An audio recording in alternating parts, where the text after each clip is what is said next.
भारत में उद्यमी वर्ग का आविर्भाव एवं विकास। Emergence and development of entrepreneurial class in India. मानव सभ्यता का इतिहास साक्षी है कि मानव अनादिकाल से ही उद्यमी रहा है। जब से मानव ने समाज में रहना सीखा तब से वह कुछ न कुछ नया करता ही आ रहा है। कभी वह स्वयं अपने बलबूते पर तो कभी शासकों सरकारों के सहयोग से नए नए उद्यम साहसिक कार्य करता रहा है। मिस्र, बेबीलोनिया, चीन, यूनान, भारत, रोम आदि देशों की प्राचीन सभ्यताओं में मानव के उद्यमी होने के सबूत मिलते हैं। मध्यकाल में कई देशों में कई महलों, स्मारकों, किलों आदि का विकास हुआ है। इस युग में भी कुटीर एवं घरेलू उद्योगों का अच्छा विकास हुआ था। हथियार निर्माण की कला भी इस युग में काफ़ी विकसित हुई थी, किंतु औद्योगिक उद्यमी वर्ग का विकास 17वीं शताब्दी में ही हुआ है। उद्यमी वर्ग के विकास से ही उद्योग विकास का मार्ग खुला है। उद्यमी वर्ग के विकास की प्रक्रिया आज 21वीं शताब्दी में और अधिक तीव्र हो गई है। हम उद्यमी वर्ग के आविर्भाव विकास की कहानी को संक्षेप में प्रस्तुत करने का प्रयास कर रहे हैं। दुनिया में उद्यमी वर्ग के आविर्भाव विकास की कहानी का अध्ययन करने के लिए उसी कालक्रम के अनुसार अग्रलिखित 4 चरणों में बांटा जा सकता है। पहला चरण प्राचीन या प्रारंभिक सभ्यताओं में उद्यमी वर्ग, दूसरा मध्यकाल में, और तीसरा औद्योगिक क्रांति काल में उद्यमी वर्ग, और चौथा आधुनिक युग में उद्यमी वर्ग। पहला है प्राचीन या प्रारंभिक सभ्यताओं में उद्यमी वर्ग।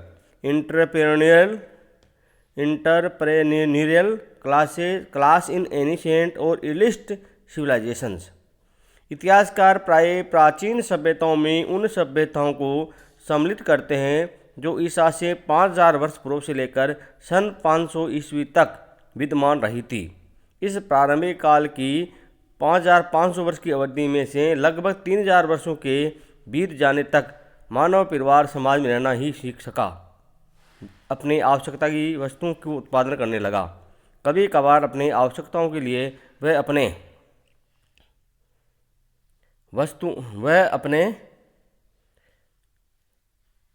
वस्तुओं को देकर दूसरी वस्तु बदल कर लेने लगा, यानी बार्टर सिस्टम के दिन था। किंतु व्यापार का श्री गणेश नहीं हुआ था। इस काल के शेष 2 से 2500 वर्षों में विश्व में अनेक सभ्यताएं विकसित हुई।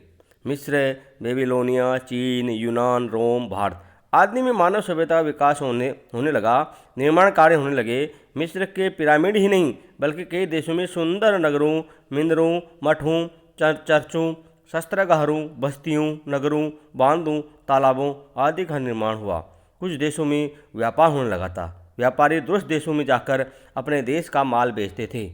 इसे व्यापारी वणिक साहसी मर्चेंट एडवेंचर्स के नाम से जाने जाते थे, इसलिए कि उस समय व्यापार में समुद्र जोखिम बहुत अधिक थी। प्राचीन काल के इतिहास में मार्को पोलो नामक वणिक व्यापारी का उल्लेख मिलता है, जो अपने देश का माल दूसरे देशों में ले जाकर बेचता था। ये वणिक व्यापारी मध्यस्थ की भूमिका ही निभाता था। वह किसी धनी व्यक्ति पूंजीपति से माल उधार खरीदता और दूसरे देशों में जाकर माल बेच आता। जो कुछ लाभ होता उसका अधिकांश भाग लगभग 50% उस धनी व्यक्ति को दे देता और शेष वह अपने लाभ के रूप में रखता था। इस प्रकार युग में वणिक साहसियों मर्चेंट एडवेंचर का जन्म ही हो गया था, किंतु उद्यमी वर्ग इंटरप्रेन्योरियल क्लास का जन्म नहीं हुआ था। दूसरा मध्यकाल में उद्यमी वर्ग इंटरप्रेन्योरियल क्लास इन मिडवाइल पीरियड। इतिहासकार 500 ईस्वी से लगभग 1500 ईस्वी तक के काल को मध्यकाल में सम्मिलित करते हैं। इस काल के प्रथम 400 वर्षों को काले युग डार्क एजेज के नाम से जाना जाता था। इन 400 वर्षों में रोमन साम्राज्य के अधीन इंग्लैंड में सामंतशाही पनपी। उद्योग धंधे जो कुछ पनपे थे नष्ट होने लगे। जागीरदार सामंत ऐशो आराम से डूबे रहे। फ्रेड लुथांस ने लिखा है कि इस काले युग में वाणिज्य व्यवसाय हतोत्साहित हुआ। काले युग की छाया धीरे धीरे दूर होने लगी। तब 10वीं और 11वीं शताब्दी में कुछ उत्पादन कार्य को बढ़ावा मिला। लोग पूंजीपति के सहयोग से उद्योग एवं व्यापार में रुचि लेने लगे। 14वीं शताब्दी में तो यूरोप में उद्योग धन संघ तथा व्यापारिक संघ बनने लगे। उद्योग संघ कारीगरी हितों की तो व्यापारिक संघ व्यापारिक हितों की रक्षा करने का कार्य करने लगे। 16वीं शताब्दी तक उद्योगों का और विकास हुआ। कई महलों, किलों, मठों, मंदिरों, गिरजाघरों, बांधों, नहरों, शस्त्रागारों का निर्माण होने लगा। शासन व्यवस्था चुस्त दुरुस्त होने लगी, किंतु व्यापार एवं उद्योग के क्षेत्र में व्यापारी एवं पूंजीपति ही छाए रहे। वाणिज्यिक एवं उद्योग के क्षेत्र में कार्य करने वालों के लिए उद्यमी शब्द का प्रयोग नहीं किया जाता था। मध्यकाल में उद्यमी शब्द का प्रयोग उस व्यक्ति के लिए किया जाता था जो यहाँ तो कलाकार होता था या जो बड़ी उत्पादन परियोजनाओं का प्रबंध करता था। ऐसे परियोजना प्रबंधक परियोजनाओं में कोई जोखिम उठाते थे। ये तात्कालिक प्रशासक या सरकार द्वारा उपलब्ध किए गए संसाधनों से परियोजनाओं का प्रबंध करते थे। उस युग में एक विशेष प्रकार का उद्यमी होता था जिसे पुरोहित या पादरी कहा जाता था। वह गढ़ों, किलों, मठों, सार्वजनिक भवनों आदि के निर्माण कार्यों की देखरेख करता था। इस प्रकार युग में उद्यमी को व्यवसाय क्रिया करने वाले व्यक्ति के रूप में नहीं जाना जाता था। समाज विज्ञान के शब्दकोश इंसाइक्लोपीडिया ऑफ सोशल साइंसेज के अनुसार भी 16वीं शताब्दी के प्रारंभ में उद्यमी शब्द का फ्रांसीसी भाषा में प्रयोग देखा गया। तब इस शब्द का प्रयोग सैनिक अभियानों के नेतृत्व करने वालों के लिए किया गया था। तीसरा है औद्योगिक क्रांति काल में उद्यमी वर्ग, entrepreneurial class in the period of industrial revolution. इतिहासकार सामान्यतः सन 1700 से 1900 तक की यानी 1700 से 1900 तक की अवधि को औद्योगिक क्रांति काल के नाम से जानते हैं। इस 300 वर्षों के समय में कुटीर एवं लघु उद्योग के विकास से लेकर बड़े स्तरीय संचालित उद्योग का विकास हुआ। पहले लोग अपने घरों में अपने घर के सदस्यों की सहायता से उत्पादन करने बाजार में बेचने लगे। फिर कुछ व्यापारी अपना कच्चा माल घरों में देखकर माल का उत्पादन कराने लगे, तब बदले में लोगों को मजदूर देने लगे। तत्पश्चात उद्योगपति पूंजीपतियों के सहयोग से कारखाना स्थापित करने लगे और लोगों को श्रमिकों के रूप में रोजगार देने लगे। विश्व के कई देशों में लगभग यही व्यवस्था हो गई। कारखानों के उत्पादन अन्य बाजारों या विदेशी बाजारों में बेचे जाने लगे। इस प्रकार इस युग के प्रारंभ में उद्यमी शब्द का प्रयोग उन लोगों के लिए किया जाता था जो सरकार को निश्चित मूल्य पर माल एवं सेवाएं उपलब्ध करने का ठेका लेते थे। अतः क्रय विक्रय के मूल्य का अंतर ही उनका लाभ हानि होता था। 17वीं शताब्दी में फ्रांस में एक व्यक्ति हुआ जिसका नाम था जॉन लो था। उसने एक बैंक स्थापित किया जो काफ़ी सफल हुआ। इसके बाद उसने एक व्यापारिक कंपनी भी खोली, वह भी काफ़ी सफल हुई, किंतु लो ने इन दोनों को सफलता को सट्टे से भी अंशु सट्टे का बनाना प्रारंभ कर दिया। इसी लोभ ने उसी पूर्णतः कंगाल भी बना दिया।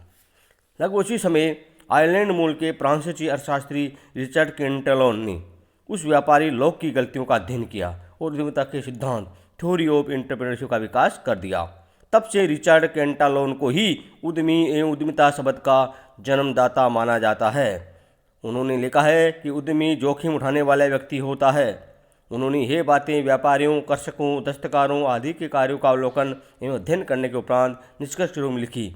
उन्होंने अनुभव किया कि ये सभी एक निश्चित मूल्य पर क्रय करते हैं तथा अनिश्चित मूल्य पर बेचते हैं, अतः जोखिम उठाते हैं। 18वीं तथा 19वीं शताब्दी में दुनिया भर में औद्योगिक क्रांति की लहर फैल गई। इस दौरान उत्पादन प्रक्रियाओं में यंत्रों का उपयोग बढ़ने लगा तथा वर्ध स्तरीय उत्पादन होने लगा। परिणाम स्वरूप उद्योगपति एवं पूंजीपतियों का बोलबाला बढ़ गया तथा तब उद्योगपतियों एवं पूंजीपतियों ने स्पष्ट अंतर भी किया जाने लगा। जो लोग उत्पादन एवं क्रय विक्रय के जोखिम लेते थे उन्हें उद्योगपति कहा जाने लगा। फलतः उद्यमी वर्ग का स्पष्ट प्रादुर्भाव हो गया। विश्वव्यापी आर्थिक मंदी के दौर सन 1930 के आसपास तक उद्यमी की केवल जोखिम उठाने वाले व्यक्ति से भी कुछ अधिक समझा जाने लगा। तत्कालीन विद्वानों ने कहा है कि उद्यमी वह है जो अपने निजी लाभ के लिए किसी उपक्रम का संगठन एवं संचालन करता है। यह व्यवसाय में प्रस्तुत संसाधनों यथा भूमि, पूंजी, श्रम आदि का बाजार मूल्य पर भुगतान करता है। वह अपनी पहलपन की भावना, चातुर्य तथा नियोजन, संगठन एवं प्रशासन करने की दक्षता का निवेश करता है। वह अनिश्चित व अनियंत्रण योग्य परिस्थितियों के कारण उत्पन्न जोखिम उठाता है। आधुनिक युग में उद्यमी वर्ग, entrepreneurial class in the modern age. 20वीं शताब्दी के मध्य तक उद्यमी को पुनः एक नए रूप में समझा एवं पहचाने जाने लगा। तब उसी नवाचार करने वाले व्यक्ति इनोवेटर के रूप में पहचाने जाने लगा। उद्यमी की इस नए रूप में प्रस्तुत करने का श्रेय प्रसिद्ध अर्थशास्त्री जोसेफ शुम्पेटर को दिया जाता है। उन्होंने कहा है कि उद्यमी का कार्य ही उत्पादन के तरीकों को बदलना एवं उसमें क्रांतिकारी परिवर्तन करना है। शुम्पेटर के बाद अनेक अर्थशास्त्री, समाजशास्त्री, मनोविज्ञानी उद्यमिता के इसी अर्थ को आगे बढ़ाते चले गए। फलतः आज उद्यमिता की व्यापक परिभाषा की जाती है। इसके विकास अध्ययन की व्यवस्थित प्रक्रिया अपनाई जाने लगी है। अब है भारत में उद्यमी वर्ग का 8वीं भाव विकास, emergence and development of entrepreneurial class in India. भारत में उद्यमी वर्ग के 8वीं भाव विकास को 2 अवधि में बांटकर अध्ययन किया जा सकता है। पहला, स्वतंत्रता से पूर्व उद्यमी का विकास। दूसरा, स्वतंत्रता के बाद उद्यमी वर्ग का विकास। तो पहला है स्वतंत्रता से पूर्व उद्यमी का विकास। इतिहास इस बात का साक्षी है कि भारत प्राचीन काल से ही अपने कुटीर उद्योगों में एवं हस्तशिल्प के लिए प्रसिद्ध था। मध्यकाल की समाप्ति के बाद लगभग 1700 ईस्वी के बाद में न केवल कुटीर उद्योगों, हस्तशिल्प कारखानों का तीव्र गति से विकास हुआ, बल्कि इनसे निर्मित माल को भारतीय उद्यमियों ने विदेशों में निर्यात करना भी प्रारंभ कर दिया था। भारतीय औद्योगिक विनियोग इंडियन इंडस्ट्रियल कमीशन ने भारतीय औद्योगिक आयोग ने अपनी रिपोर्ट 1916 से 18 में लिखा है कि ऐसे समय जबकि आधुनिक औद्योगिक व्यवस्था की जन्मस्थली पश्चिम यूरोप में असभ्य जनजातियां निवास करती थी, तब भारत अपने शासकों की समृद्धि व अपने कारीगरों की कलात्मक कारीगरी के लिए मशहूर था। भारत का औद्योगिक विकास किसी भी आधार पर विकसित यूरोपीय देशों से कम नहीं था। स्पष्ट है 17वीं शताब्दी में भी भारत में उद्यमियों का जन्म हो गया था। 17वीं शताब्दी के मध्य तक भारतीय दस्तकारी अपने कौशल की चरम सीमा पर थे। डॉक्टर गाडगिल ने कहा है कि भारतीय दस्तकारों के कौशल एवं श्रेष्ठता का अनुमान इस तथ्य से लगाया जा सकता है कि एक मलमल का थान जो 20 गज लंबा 1 गज चौड़ा होता था को एक अंगूठी फिंगर रिंग्स में से निकाला जा सकता था। WEH लेकी ने भी कहा है कि 17वीं शताब्दी के अंत में बड़ी मात्रा में सस्ती एवं उच्च किस्म की केल को मलमल तथा छींट का इंग्लैंड में आयात किया गया। ये चीज़ें वहाँ इतनी पसंद की गई कि वहाँ के ऊनी एवं रेशमी कपड़ों के उत्पादक गंभीर रूप से डर गए। तब सन 1712 में ईस्वी वहाँ की संसद ने कुछ कपड़ों को छोड़कर बाकी सभी के आयात पर प्रतिबंध लगा दिया था, किंतु रमेश चंद्र दत्त के अनुसार इस प्रतिबंध के बावजूद 19वीं शताब्दी के प्रथम 4 वर्षों में कोलकाता से 6 से 15,000 गांठ कपड़ों का प्रतिवर्ष निर्यात हुआ था। इन कथनों में इतिहास के अन्य कई तथ्यों से सिद्ध होता है कि भारतीय उद्यमी कई सदियों पूर्व से ही विदेशी व्यापार करते आए हैं। कुछ ऐसे प्रमाण भी मिलते हैं जो भारतीय व्यापारी ईसा के 2000 वर्ष पूर्व भी विदेशी व्यापार करते थे।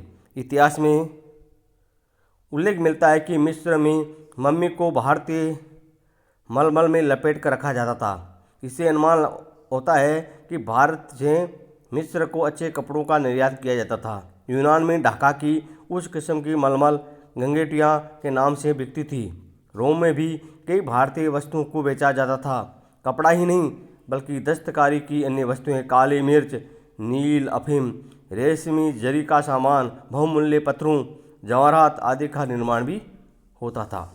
भारत में वर्ध स्तरीय उद्यमिता का विकास 18वीं शताब्दी के प्रारंभ में होने लग गया था। ईस्ट इंडिया कंपनी ने कुछ उद्योगों विशेषकर चाय, कॉफ़ी आदि के बागानों का विकास किया। ईस्ट इंडिया कंपनी ने कुछ भारतीय समुदाय के लोगों को विशेषकर पारसी समुदाय के लोगों को उद्यमिता अपनाने हेतु प्रेरित किया। इस कंपनी ने भारत में उन्हीं उद्योगों में उद्यमिता का प्रोत्साहित किया जो ब्रिटिश सरकार के हित में थे। 19वीं शताब्दी के प्रारंभिक वर्षों 1813 ईस्वी में ईस्ट इंडिया कंपनी का एकाधिकारी प्रभाव समाप्त हो गया। तब देश में मैनेजिंग एजेंसी व्यवस्था का विकास हुआ। फलतः कुछ ही वर्षों में कई एजेंसियां घराने स्थापित हो गए। इनमें से कुछ घराने यूरोपीय उद्योगपति द्वारा प्रारंभ किए गए थे तथा कुछ भारतीय समुदाय के पूंजीपतियों एवं उद्योगपतियों द्वारा स्थापित किए गए थे।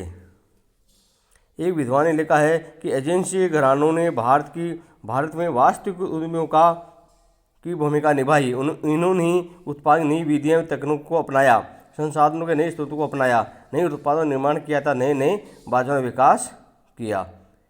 ये बात एंड्रयू एफ ब्रीमर ने कही थी। भारत में सन 1850 के बाद से ही व्यर्थ उद्योगों एवं कारखानों की स्थापना में गति आने लगी। उनके संचालन में कंपनी पर्व को अपनाया जाने लगा। पहला सूती वस्त्र मिल बम्बई में पार समुदाय के कोवसजी नानाभाई डावर ने की। तत्पश्चात कई कंपनियों का निर्माण हुआ। 19वीं शताब्दी के अंतिम दशकों में जमशेदजी टाटा ने भी लोहे तथा इस्पात के निर्माण हेतु कारखाने की स्थापना कंपनी पारो में की थी। दूसरी बड़ी वस्त्र निर्माण कंपनी की स्थापना भी बम्बई में की गई। लक्ष्मण किर्लोस्कर ने कृषि यंत्रों के कारखानों की स्थापना की। 19वीं शताब्दी की समाप्ति तक देश में कई कंपनियां संगठनों की स्थापना हो गई, जिनमें देश में उद्यमिता के विकास की स्थिति का आकलन किया जा सकता है। 20वीं शताब्दी में भी औद्योगिक विकास गति जारी रही और उद्यमिता विकास होता रहा। जमशेदजी टाटा के पुत्र भारत रत्न जे.आर.डी. टाटा ने स्टील उद्योग के साथ अन्य उद्योगों के विकास में भी रुचि लेना प्रारंभ कर दिया। बिरला, बजाज जैसे मारवाड़ी घरानों ने भी नहीं बल्कि कई पारसी, गुजराती, यहूदी, मुस्लिम, बंगाली, दक्षिणी भारतीय समुदाय आदि ने भी उद्योगों के विकास में रुचि ली। प्रथम विश्व युद्ध के प्रारंभ में समाप्ति के कुछ वर्षों में वर्ध स्तरीय उद्योगों का विशेष विकास हुआ। देश में कई सीमेंट, चीनी, जूट, सूती वस्त्र, स्टील मिलों, यांत्रिक कारखानों, समुद्री जहाजों निर्माण के कारखानों आदि की स्थापना हुई। प्रथम विश्व युद्ध के बाद से आर्थिक मंदी के दौर तक यानी 1922-23 से 1931-32 तक भारत में कार्य कंपनियों की संख्या, उनमें कार्य निवेश पूंजी की मात्रा क्या थी, मतलब 7,707 तो कंपनियों की संख्या थी 1931-32 में, और 28,590 लाख रुपए प्रत्यक्ष पूंजी लगी हुई थी। उद्योगों एवं उद्यमिता के विकास का क्रम धीरे धीरे आगे बढ़ता गया। पूरे देश में उद्योग विकास यद्यपि कुछ प्रदेशों प्रोविंसों में अधिक हुआ, पर संपूर्ण देश में थोड़ी बहुत औद्योगिक गतिविधि होती रही। पूर्व से पश्चिम तक तथा उत्तर से दक्षिण तक के सभी प्रदेशों में उद्योग विकास हुआ और सभी क्षेत्रों में संतुलित विकास नहीं हुआ। विश्व युद्ध के बाद देश में भारी परिवर्तन हुए। आर्थिक, राजनीतिक, सामाजिक सभी परिवर्तन दिखाई देने लगे। युद्ध के बाद की आवश्यकताओं की पूर्ति के लिए आवश्यक उत्पादों की आवश्यकता पड़ी। प्लस सरकार ने भी उद्योग के विकास के लिए अनेक सुविधाएं उपलब्ध करवाई। इससे देश में उद्योगों और उद्यमिता का तीव्र विकास हुआ।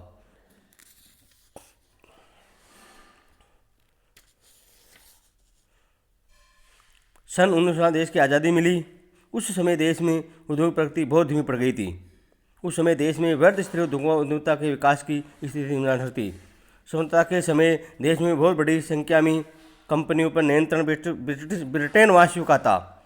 स्वतंत्रता के समय तक देश के कुछ ही भारतीय समुदायों के लोगों, विशेषकर पारसी, गुजराती, मारवाड़ी, बंगाली समुदाय के लोगों का नियंत्रण था। प्लस अधिकांश बड़े उद्योगों एवं बड़ी कंपनियों पर नियंत्रण इन समुदायों के हाथों में था। स्वतंत्रता के समय तक देश में उद्यमिता उद्योगों का विकास कुछ ही शहरों यथा बम्बई, अहमदाबाद, कानपुर, कोलकाता, मद्रास आदि तक सीमित था। अतः देश में उद्योगों उद्यमिता का संतुलित विकास नहीं हुआ था। स्वतंत्रता प्राप्ति के समय तक द्वितीय विश्व युद्ध जनित एवं देश के बंटवारे से उत्पन्न आवश्यकताओं की पूर्ति के लिए उद्योग की स्थापना पर जोर दिया गया और देश के सामान्य आर्थिक विकास के लिए कुछ आधारभूत उद्योग का विकास नहीं हो पाया।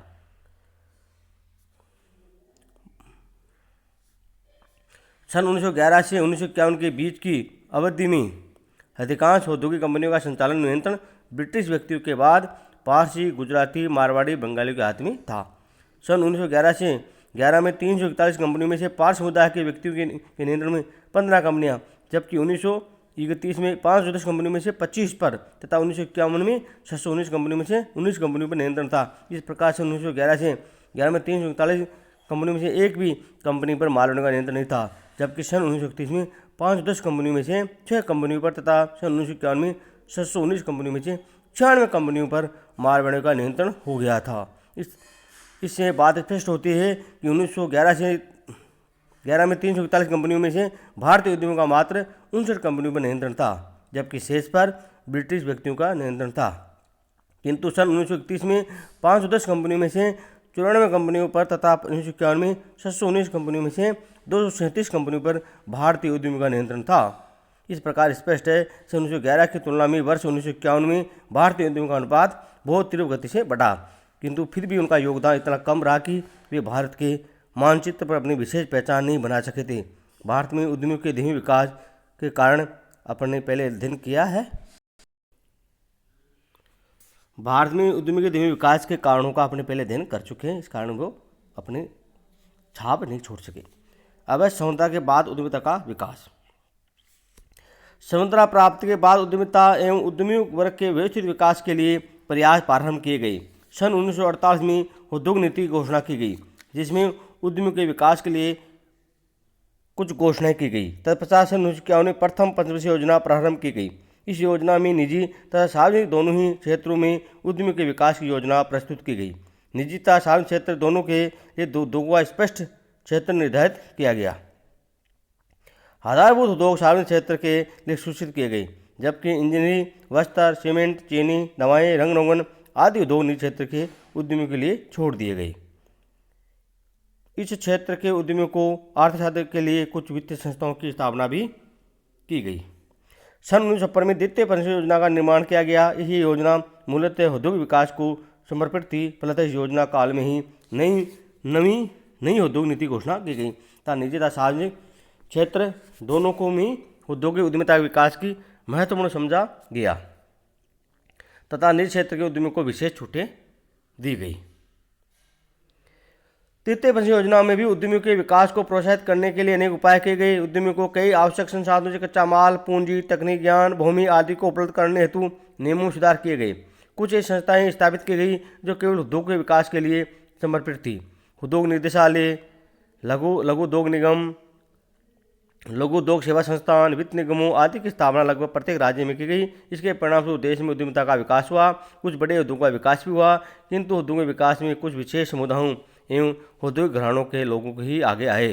अर्थशास्त्री डॉक्टर R.K. हजारी ने वर्ष 1959 के मध्य अनुमोदित निवेश प्रस्तावों का विश्लेषण किया, जिससे पता लगा कि राजस्थान के जो घराने थे, समुदाय राजस्थानी थे, उनका निवेश में हिस्सा था 24.40%, गुजरातियों का 14.90%, दक्षिण भारतीयों का 7.80%, पंजाबियों का 4.60% और पारसियों का 3.50% और महाराष्ट्रियों का 2.10%, बंगाली 1.60% और अन्य भारतीय का 16.90%। इस प्रकार 80% पर इनका हिस्सा था।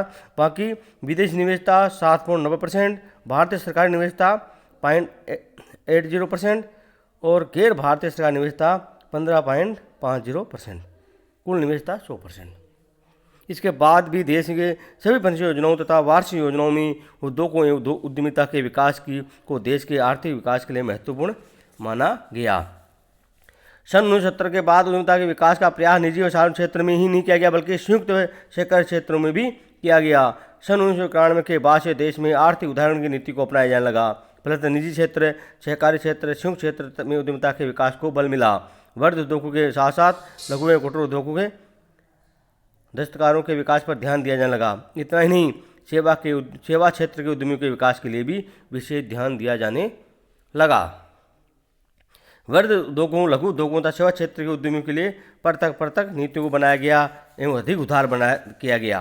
परिणामस्वरूप देश में उद्यमिता के विकास को गति मिली। देश के उद्यमिता विकास को उन्होंने अधिक करने का प्रयास किया गया। अब लघु क्षेत्र में उद्यमिता। भारत में लघु क्षेत्र में उद्यमिता का विस्तार हुआ। लघु क्षेत्र के उद्योगों का जनगणना के आंकड़े इस क्षेत्र की प्रकृति का अनुमान लगाया जा सकता है। भारतवर्ष में वर्ष 2001 से 2 में कुल 105 लाख से भी अधिक लघु इकाइयाँ थी, जिनमें से 17.5 लाख जिला उद्योग केंद्रों, उद्योग निदेशालयों आदि में पंजीकृत थी, जबकि 11 लाख से अधिक इकाइयाँ अपंजीकृत थी। पंजीकृत इकाइयों की स्थायी समिति में कुल निवेश 51,700 करोड़ रुपये से भी अधिक था, जबकि अपंजीकृत इकाइयों में 62,555 करोड़ रुपये का था। वर्ष 2001 से 2 में लघु उद्योग क्षेत्र में कुल 2,82,270 करोड़ रुपये के माल सेवाओं का उत्पादन हुआ था। वर्ध एवं उद्योग क्षेत्र में उद्यमिता। भारत में स्वतंत्रता के बाद एक विशेषकर उदाहरण की प्रक्रिया के बाद वर्ध उद्योग क्षेत्र में भी उद्यमिता का तीव्र गति से विकास हुआ। अब देश में केवल 6 उद्योगों के लिए ही लाइसेंस लेना अनिवार्य है, किंतु बड़े उद्योगों को अपने कार्यों के विस्तार, नए उत्पादों के उत्पादन आदि से पूर्व भारत सरकार के उद्योग मंत्रालय के पास एक समण पत्र अवश्य प्रस्तुत करना पड़ता है। जिन लोगों के लाइसेंस लेना पड़ता है उनके लिए पहले से ही आश्चर्य पत्र लेटर ऑफ इंटेंट प्राप्त करना पड़ता है। आंकड़े बताते हैं कि सन 1991 के बाद से सन 2003-4 तक कुल 55,335 समन पत्र भारत सरकार के उद्योग विभाग को प्राप्त हुए थे। इनमें से कुल 13,65,152 करोड़ रुपए के निवेश का प्रस्ताव था। इतना ही नहीं, सन 1991 में 2004 तक कुल 3,966 उद्योगी लाइसेंस आश्चर्य पत्र जारी किए गए थे, जिनमें से 1,11,841 करोड़ रुपए के निवेश का प्रस्ताव था। कारखाना क्षेत्र में उद्यमिता। भारत में कारखानों की बढ़ती संख्या भी उद्यमिता के विकास की कार्यों को स्पष्ट करती है। निजी क्षेत्र के कारखानों का कुल उत्पादन 29.4% योगदान था। कंपनियों की संख्या। भारत में पंजीकृत कंपनियों की संख्या भी बढ़ रही है। अब सरकारी कंपनियां, गैर सरकारी कंपनियां या वर्ध स्तरीय क्षेत्र में उद्यमिता की प्रगति स्पष्ट सूचक है। प्रमुख वस्तुओं का उत्पादन। देश में प्रमुख वस्तुओं के उत्पादन के आंकड़े भी ये स्पष्ट करते हैं कि भारत में उद्यमिता का विकास किस सीमा तक हुआ है। सन 1991 में देश में स्टील का 1 मिलियन टन, पेट्रोल या क्रूड ऑयल का 0.3 मिलियन टन, एल्यूमिनियम का 4 मिलियन टन उत्पादन होता था, किंतु आज इनका उत्पादन अधिक 36 मिलियन टन, 33 मिलियन टन तथा 601 मिलियन टन होता है। चौपाया वाहन सन 1991 में मात्र 16.5 हज़ार बनते थे, जबकि 2003-4 में 1283 हज़ार, लगभग 13 लाख बनते हैं। रुपया वाहनों का उत्पादन नगण्य था, जबकि अब 5,725 हज़ार, लगभग 56 लाख बनते हैं। कृषि ट्रैक्टर भी नगण्य ही बनते थे, जबकि आज लगभग 19 हज़ार, जो पहले इतने बनते थे आज हो गए 2.25 लाख बनते हैं। इस सीमेंट का उत्पादन भी मात्र 2.7 मिलियन टन होता है, जो बढ़कर 103.4 मिलियन टन हो गया। इसी प्रकार सूती वस्त्र, कृत्रिम वस्त्र आदि के उत्पादन में दिन का अंतर आ गया। जो विद्युत उत्पादन 1991 में 5 बिलियन किलोवाट था, जो आज 558 बिलियन किलोवाट हो गया है। आयात निर्यात के आंकड़े भी बढ़ रहे हैं। भारत में अब आयात की संख्या भी बढ़ रही है और निर्यात की संख्या की राशि भी बढ़ रही है। जनसंख्या का व्यावसायिक वर्गीकरण। उद्यम विकास में बदलते स्वरूप का अनुमान जनसंख्या के व्यावसायिक वर्गीकरण से भी लगाया जा सकता है। इसमें अपन कि जहाँ वर्ष 1991 में जहाँ देश की 72% से भी अधिक जनसंख्या प्राथमिक क्षेत्र के उद्योगों अर्थात कृषि, खनन आदि में लगी थी, किंतु वर्ष 2000 में इसका प्रतिशत घटकर 56.7% रह गया। और सन 1991 में द्वितीय क्षेत्र में अर्थात निर्माणी उद्योगों में संरचना, कुटीरता, लघु उद्योग आदि देश की 10.7% जनसंख्या लगी हुई थी, जो वर्ष 2000 में लगभग 17.5% जनसंख्या हो गई है।